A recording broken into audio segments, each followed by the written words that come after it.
Greșit, cu toate greșit. Cu mine începe cuvântul cel mai iubit de ele, vacanță.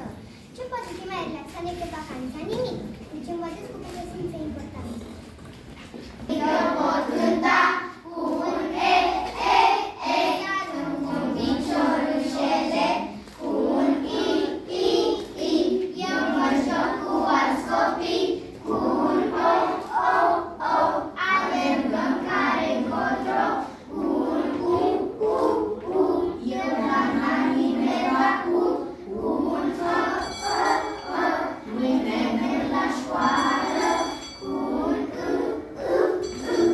Eu din zi voi coborî.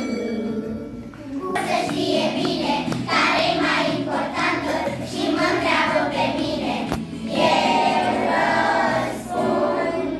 Soarele e galben, verde e frunza, cerul dreapta cu roșie cucuruța, oranj pe polenul violetă, o floare indigo. Noi pe culori am mulțumit și în continuare am pornit din alămii cu sărbărăm și cu noi să învățăm. Răscucească pe la C, cocoșul în coteț, D, delfinul e isteț, E, elefantul-i supărat, F, furnica l-a mișcat, G, găina cocodat, H, cu hafe rândurat.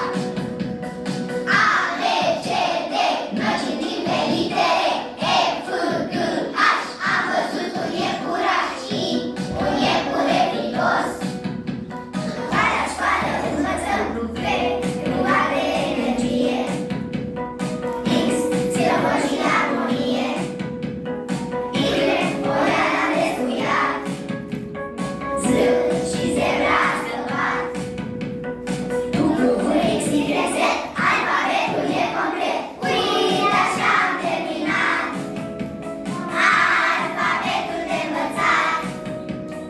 Și când o să merg la școală, n-am să fac nicio greșeală.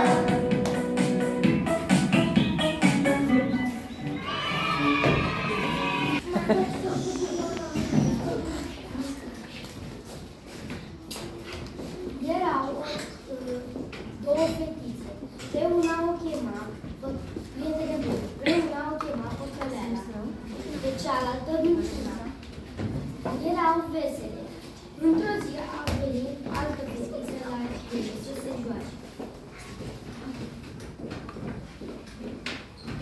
Iată, ai o buburâță de fruntă, de țițuri și menaj. Te-am Zi de zi, cele trei prietene se distrau cândva ziua de Crăciun. Într-o după-amiază se jucau cu mingea între două. La un moment dat, Minciuna aruncă mingea cu putere. Mingea izbește fereastra unei vecine. Cine v-a spart fereastra? Ea a făcut-o. Ar trebui să chem poliția. Părinții voștri să-mi cumpere altă fereastră. Se fac.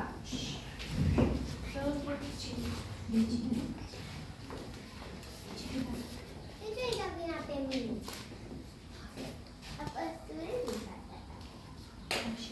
Dar și tu ai spus un adevăr despre prietena cea nouă. Am râs eu. Ea n-a făcut nimic rău. Toate 13 ani că eu